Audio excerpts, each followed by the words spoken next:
기도하시겠습니다. 자녀이면 또한 상속자 곧 하나님의 상속자요 그리스도와 함께한 상속자니 우리가 그와 함께 영광을 받기 위하여 고난도 함께 받아야 할 것이니라. 아멘.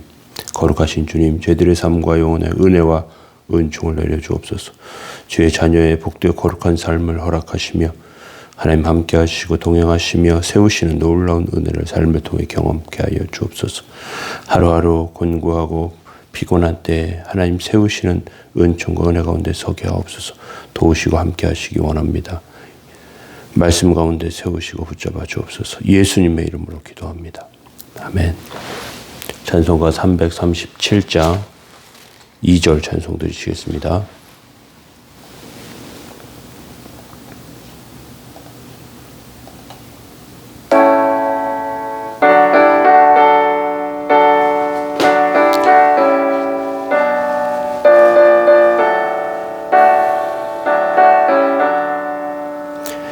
내 모든 괴로움 닥치는 환난 주 예수 앞에 아뢰이면 주께서 친히 날 구해 주사 넓으신 사랑 베푸시네.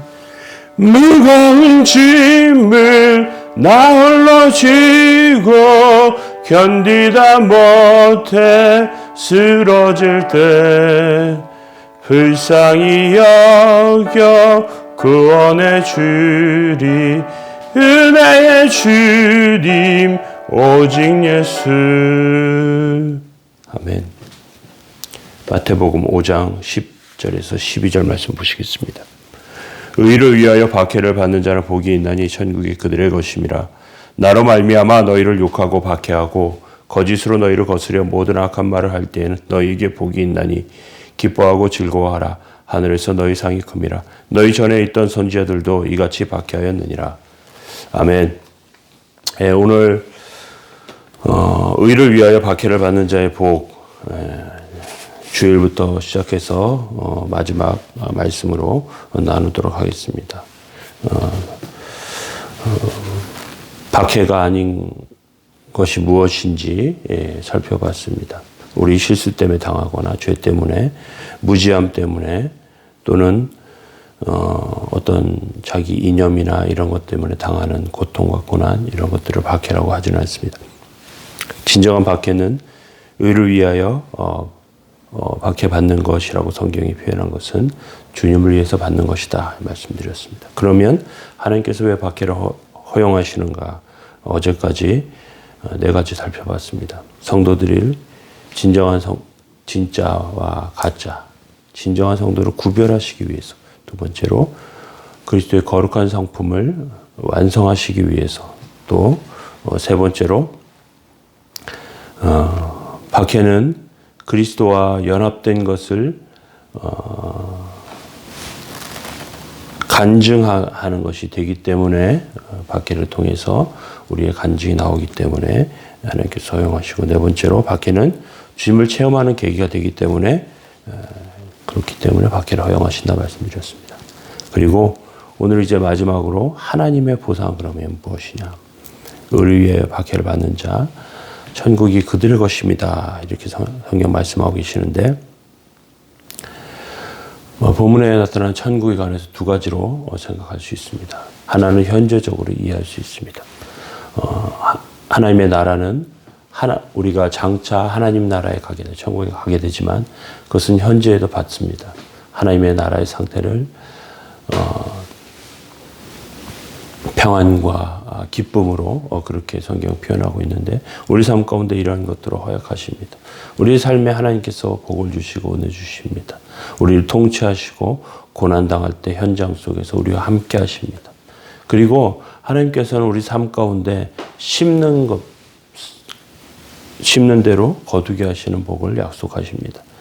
그런데 심는 것 거둘 때에 마태복음 19장 29절에 보면, 내가 또 내 이름을 위하여 집이나 형제나 자매나 부모나 자식이나 전토를 벌인 자마다 여러 배를 받고 영생을 상속하리라 이렇게 말씀하십니다. 우리 삶 가운데도 이미 여러 배를 받게 뿌린 것보다 여러 배를 약속해 주시고요. 그리고 그 복은 우리에게만 있지 않고 신명기 28장 4절 말씀처럼 내 몸의 자녀와 내 토지의 소산과 내 짐승의 새끼와 소와 양의 새끼가 복을 받을 것이며 이렇게 말씀하십니다. 시편 147편 13절에서도 그가 내 문빗장을 견고하게 하시고 내 가운데 있는 내 자녀들에게 복을 주셨으며 라고 그렇게 약속해 주셨습니다. 이것이 현재적으로 우리에게 약속하시는 물론 더 이제 다른 부분들도 있지만 그런 것들로 살펴볼 수 있어요. 그리고 그 다른 측면은 천국이 하나님 나라의 놀라운 보상으로 약속해 주십니다. 성경은 기뻐하고 즐거워하라 하늘에서 너희 상이 큼이라 그렇게 말씀해 주셨어요. 고난과 핍박 중에 어떻게 기뻐하고 즐거워할 수 있겠습니까? 그렇지만 고난이 참다운 성도를 만들고 핍박이 우리를 그리스도를 닮은 거룩한 인격자로 그렇게 성화시켜 주는 것이라면 기뻐해야 합니다. 로마서 8장 17절에 이렇게 말씀해 주셨습니다. 자녀이면 또한 상속자 곧 하나님의 상속자요 그리스도와 함께한 상속자니 우리가 그와 함께 영광을 받기 위하여 고난도 함께 받아야 할 것이니라. 상속자라는 것이죠. 그리고 그리스도와 함께한 상속자이기 때문에 영광을 받기 위해서 고난도 함께 받게 될 것이다. 고난의 사람 바울은 40에 하나 감한 매를 5번 맞았고요. 여러 가지 위험과 굶주림을 겪었고 말할 수 없는 어려움을 겪었습니다. 그 가운데 그는 로마서 8장 18절에 생각건대 현재의 고난은 장차 우리에게 나타날 영광과 좋게 비교할 수 없다 그렇게 말씀해 주셨어요. 현재의 고난, 바울처럼 고난 많이 받은 사람이 있겠습니까? 그런데 현재의 고난은 장차 영광과 비교할 수 없다고 말씀하십니다. 요한계시록 21장을 보면 새 하늘과 새 땅이 임하고 하나님의 메시아의 나라, 하나님의 왕국이 열리고 신천신지에 하나님의 사람들이 첫째 부활에 참여합니다. 예수의 증거와 하나님의 말씀을 인하여 목배임을 당하고 짐승의 경배를 거절한 사람들이라 의를 위하여 박해받은 사람들을 말씀해 줍니다. 메시아 그 가운데 특별히 요한계시록에 보면 소아시아 7교회 중에 가장 극심한 고난과 박해, 고통을 당한 서머나 교회 성경은 이렇게 말씀하세요. 요한계시록 2장 10절에 보면 너는 장차 받을 고난을 두려워하지 말라. 볼지어다 마귀가 장차 너희 가운데서 몇 사람을 옥에 던져 시험을 받게 하리니 너희가 10일 동안 환난을 받으리라. 내가 죽도록 충성하라. 그리하면 생명의 관을 내게 주리라. 생명의 영광의 관을 우리에게 씌워주신다. 역사가 필립 샤프는 서머나 교회의 감독이었던 폴리갑의 최후를 이렇게 묘사합니다. 요한계시록 2장 10절에 서머나 교회에 말씀해 주셨잖아요. 그 서머나 교회 감독이었던 폴리갑에 대해서 이렇게 묘사하는데 처형자들은 그를 채찍으로 몹시 때렸으며 마침내 불태웠다. 신체의 극히 내부에 있는 장기까지 환하게 드러났다. 처형자들은 미처 타지 못한 신체를 창끝에 걸어놓고 야수의 밥에 던져버리고 말았다. 그가 화형당하기 직전에 그들은 폴리갑에게 이렇게 말합니다. 네가 만일 로마의 황제 시저를 숭배하고 그리스도를 부인하면 지금까지의 이 박해를 그만두고 특별한 대우를 해주겠다. 이 제안에 폴리갑은 이렇게 대답합니다. 86년간 나를 해침 없이 나에게 성실하셨던 나의 왕, 나의 주님, 그분을 지금